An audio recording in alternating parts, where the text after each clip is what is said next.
How to change aspect ratio in CapCut Mobile. So first is to launch the CapCut application. Then tap on New Project. Now select the video that you'll be using. And then tap on Add. So at the bottom, you will see a menu bar which contains a variety of tools that will help you edit this video. But for this, since we want to change its aspect ratio, all you have to do is tap on Ratio.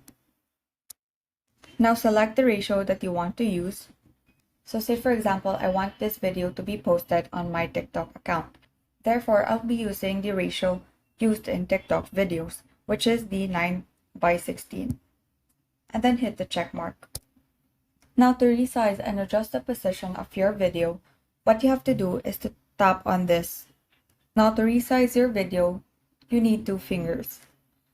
And to adjust the position, you only need 1 finger. And so that is how you change aspect ratio in CapCut Mobile. Thank you and have a great day.